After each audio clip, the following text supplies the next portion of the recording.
Peter Schweizer, so much going on. This has been an extraordinary trip, don't you think?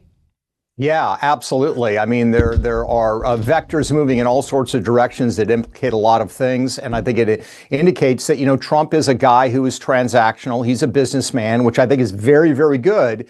But we also have to be cautious when you're dealing with foreign actors like China. Their interest is not always in just securing a deal that's good for both sides.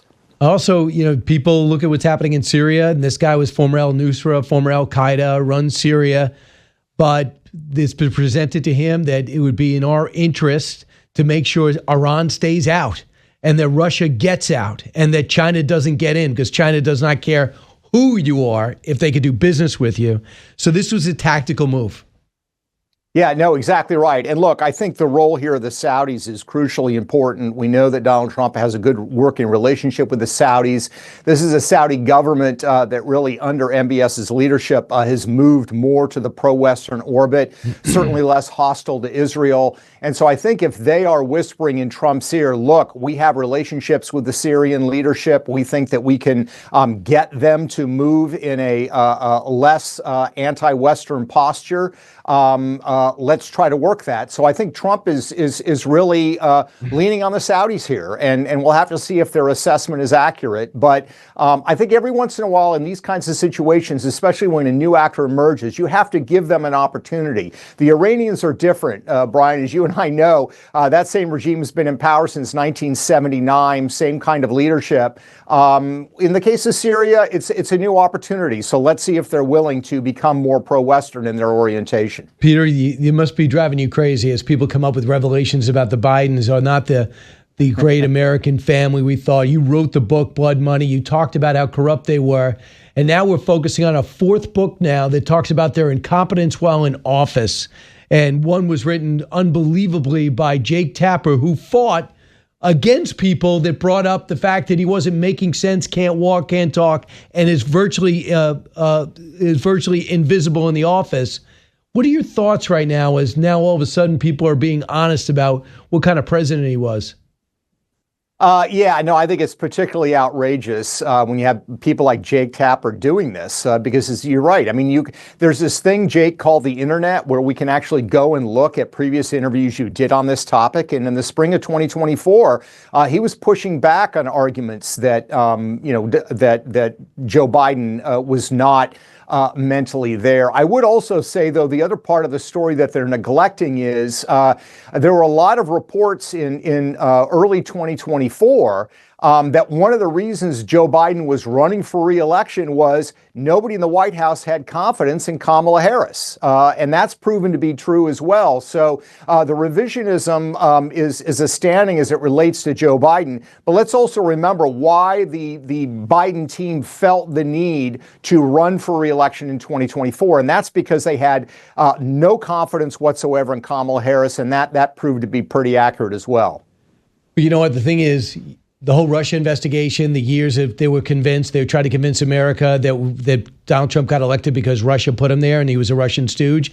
Total fallacy, waste of multi-million dollars, and his own sons and were being scrutinized. His business was destroyed. His son-in-law was almost put in jail for actually doing nothing wrong. His national security advisor was fired for something. In retrospect, he did nothing wrong. So having said all that, the president's making sure that doesn't happen to him this time. But one person behind it was Joe Biden.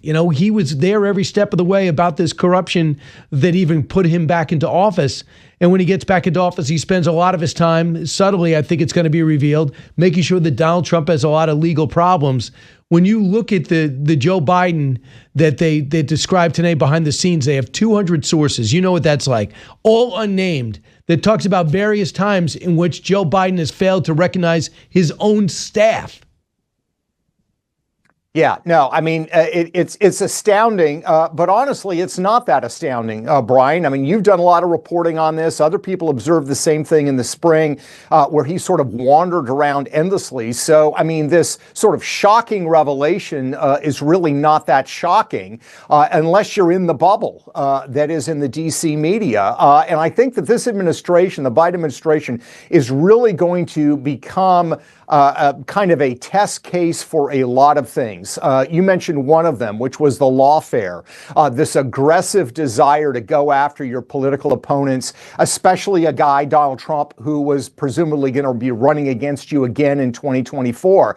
Let's remember, even the New York Times reported in early 2021 that Joe Biden was frustrated with his own attorney general that he was not aggressively enough pursuing legal action against Donald Trump. That is really, as far as I'm concerned, unprecedented in American history. So you have that layer of it. Then you have the layer of it where Joe Biden's not there, that really it's his staff running things. Certainly haven't had that since Woodrow Wilson had a stroke in office and his wife, Edith, was really running the affairs of the country. So this was a train wreck of his administration, not just in terms of policy, but in terms of actual conduct towards his political rivals and to lying to the American people. So it needs to be scrutinized, and the Democrats need to do a lot of soul searching, Brian. You and I have seen a lot of so-called Trump derangement syndrome, people kind of hysterically doing things on the street. This is Trump derangement syndrome on both of those areas in the halls of the Oval Office itself. And I think Democrats need to do a serious reevaluation of the calculus that they're even making. His best security was Kamala Harris because she was so incompetent. Remember, about 6 months before Joe Biden's debate against Trump, and where he all fell apart, they were asking people like Jamie Raskin, do you think that Kamala Harris should be on the ticket? I don't know. It's not my choice. Asking Nancy Pelosi, well, it's up to Joe. Really? Do you really think that people, a Republican, would have trouble saying J.D. Vance should run with Trump or Al Gore should run with Bill Clinton? They were telling you, get her off the ticket so we could have a future.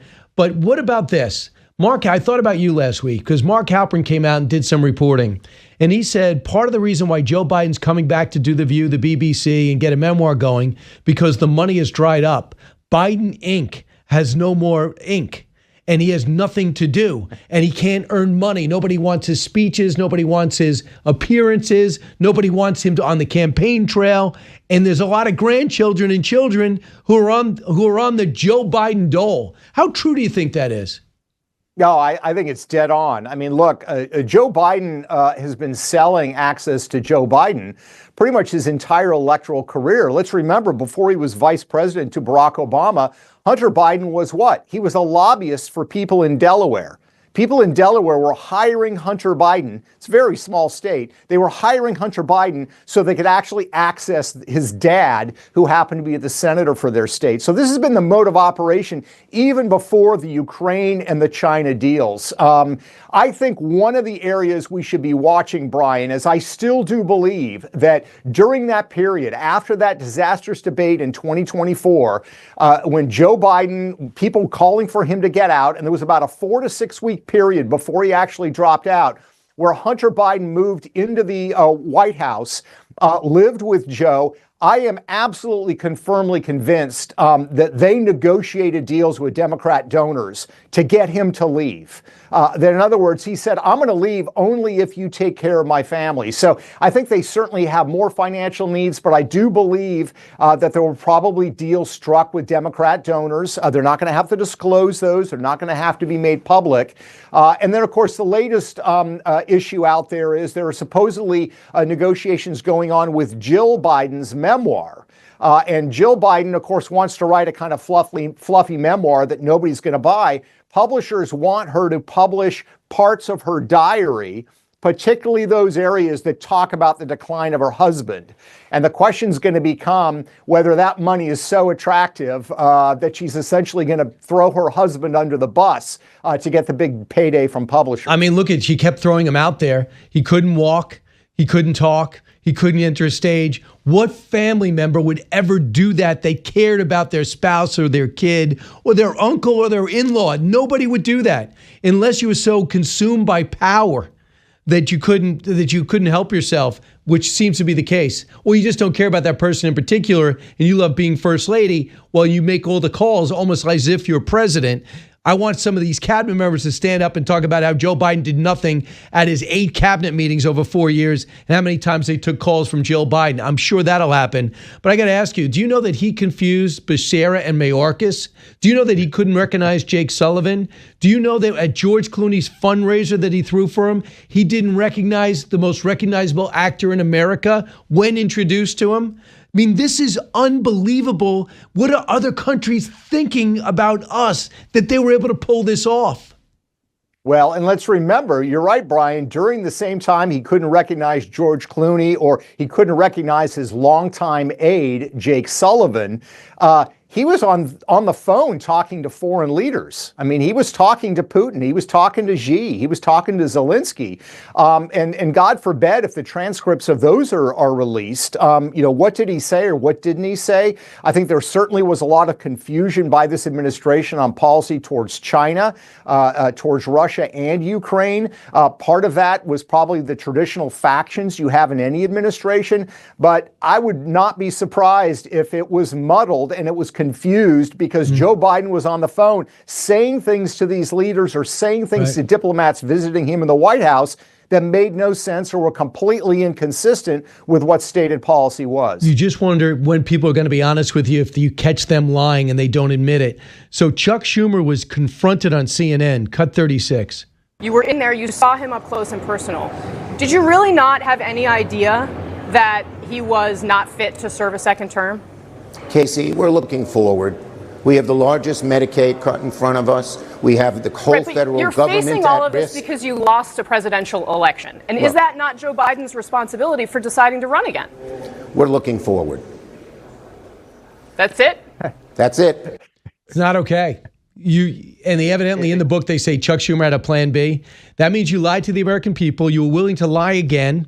If he was leading in the polls, he would have stayed there as a zombie. And he would have been perfectly happy to do it. So now you want us to believe you that Medicaid's being cut, big lies, that Donald Trump is a brutal dictator or a Nazi. Now you're going to say all those things and you expect to have any credibility at all? Yeah, I mean, this is the problem that the Democrats face, which is a credibility issue. And we know in general, politicians in Washington, D.C. are not that popular in the country. Just look at the polls. I think the congressional approval rating is like 18%. But the Democrats have made it worse because not only do you have the people in the middle and certainly the people that are part of the Trump coalition not trusting them, even now their own base. I mean, part of the reason you're seeing, frankly, this cannibalism of AOC and Bernie Sanders, attacking the oligarchy, but also attacking other Democrats, the same reason you see David Hogg, this sort of young kid who became vice chairman of the Democratic Party, saying, I'm going to primary other Democrats. Why do you see that cannibalism? Because a lot of the base of the Democratic Party does not trust this leadership. And part of this, let's remember, is generational, Brian. I mean, yes, Joe Biden, 80 years old. But guys, in the Senate and the House that are the leadership, they're not far behind him. And a lot of these young bucks in the Democratic Party don't like them, not just because of their age and because of their policies, but also because they don't trust them because they've been lied to too many times. They just should, and Peter, they should just had normal primaries and let the best person win. Barack Obama and Hillary Clinton was an honest election. The other person shocked Hillary Clinton. But since that time, they made sure Hillary Clinton won. They made sure Joe Biden won. They made sure nobody ran against Joe Biden. Just let the votes happen. David Hogg wins a vote and they're saying he's too white. He's not DEI enough. So they're going to toss him out again. It's crazy. Peter, thanks so much. I can't wait for your next book.